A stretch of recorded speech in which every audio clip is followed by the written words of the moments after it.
နယ်သာလန်ကိုစူးညောင်းကလုတ်ဖြစ်စေမဲ့မော်ရိုကိုစူပါစီတနင်္လာညအင်္ဂါမနက်32သင်းအဆင့်ပွဲစဉ်ပွဲကျူ3သက်ချက်များမင်္ဂလာပါခင်ဗျာပလင်းမေကာဂျာနယ်ကနေကြိုဆိုပါရစေဒီကနေ့မှာတော့ညီကိုတွေအတွက်တနင်္လာညအင်္ဂါမနက်32သင်းအဆင့်ပွဲစဉ်ပွဲကျူ3သက်ချက်ဒီအနေနဲ့စူပါစီရဲ့3သက်ချက်ကိုနားဆင်ရမှာပဲဖြစ်ပါတယ်ပထမအဦးဆုံးပွဲစဉ်ကတော့ဘရာဇီးနဲ့ဂျပန်တို့ရဲ့ည7:30ပွဲစဉ်ပွဲကောင်းပဲဖြစ်ပါတယ်စီတီနဲ့စကော့တလန်တို့ကို3ဝန်းပြတ်တင်နဲ့နိုင်ခဲ့တာကြောင့်အုပ်စုအဆင့်ဖြတ်သန်းမှုဟာဘရာဇီးအတွက်လွယ်ကူခဲ့ပါတယ်ဒါပေမဲ့မော်ရိုကိုနဲ့အုပ်စုအဖွင့်တုန်းကရုန်းကန်ခဲ့ရတဲ့ဘရာဇီးအတွက်တကယ်စမ်းသပ်မှုအစ်စ်ကအခု32သင်းအဆင့်မှာစတင်တာပါ1998ခရဲကကမ္ဘာဖလားမှာအကြိမ်တိုင်းပါဝင်ခဲ့ပေမဲ့ဂျပန်ကတော့ရှုံးတော့အဆင့်မှာတစ်ခါမှမနိုင်မှုသေးတာကိုသတိပြုရပါမယ်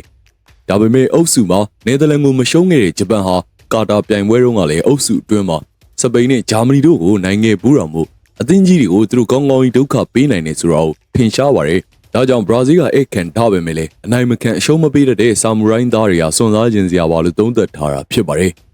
နောက်ထပ်ပွဲစဉ်ကတော့ဂျာမနီနဲ့ပါရာဂွေးတို့ရဲ့မနက်3:30ပွဲစဉ်ပဲဖြစ်ပါတယ်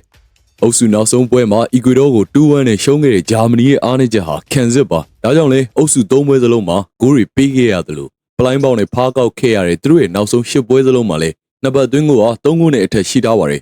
ခံကန်မဲ့ပါရာဂွေးကတော့ကောင်တာကနေပဲဂိုးရအောင်လုပ်နိုင်ပါတယ်အမေရိကန်ကတော့၄ဂိုးပေးရတဲ့ပါရာဂွေးခံစစ်ကတော့ဂျာမနီကိုတောင့်ခံနိုင်မယ်မထင်ပါဘူးဒါကြောင့်ပဲအခုလိုပွဲစဉ်မျိုးမှာ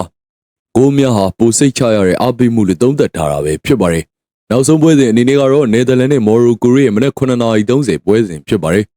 သုံးပွဲမှာ9မှတ်ဆိုတော့နယ်သာလန်ရဲ့အုပ်စုဖြတ်သန်းမှုဟာနည်းနည်းတော့အထင်ကြီးစရာဖြစ်ခဲ့ပါတယ်ဒါပေမဲ့အုပ်စု3ပွဲစလုံးကိုဂိုးပေးခဲ့ရတဲ့ဂျပန်ကိုတော့မနိုင်တာကိုကြည့်ရင်ပြိုင်ဘက်ကောင်းနေနေဆိုရင်သူတို့အနိုင်ရဖို့ရုန်းကန်ရတယ်ဆိုတာပေါ်လွင်ပါတယ်ပြီးခဲ့တဲ့ကမ္ဘာဖလားတုန်းကဘယ်လ်ဂျီယံစပိန်ပေါ်တူဂီတို့ကိုကြော်ဖြတ်ပြီးတော့စီမီရောက်ခဲ့တဲ့မော်ရိုကိုဟာဒီကမ္ဘာဖလားမှာလည်းစောင့်ကြည့်ရမယ်အသင်ဖြစ်နေသေးပါ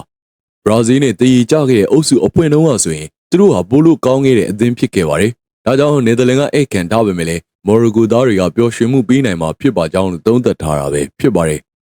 အဆုံးထိနားဆင်ပေးခဲ့ကြတဲ့ Playmaker ဂျာနယ်ညီကိုရီတူတယောက်ချင်းစီတိုင်းကိုလည်းကျေးဇူးတင်လျက်ရှိပါတယ်နောက်ဆုံးရောက်ပွဲစဉ်ပွဲကြိုသုံးသက်ချက်တွေနဲ့ကမ္ဘာဖလားအချက်လက်တွေကိုတော့ Playmaker ရဲ့ Telegram Channel မှာလည်းလာရောက်ကြိုတင်ဖတ်ရှုလို့ရပါတယ်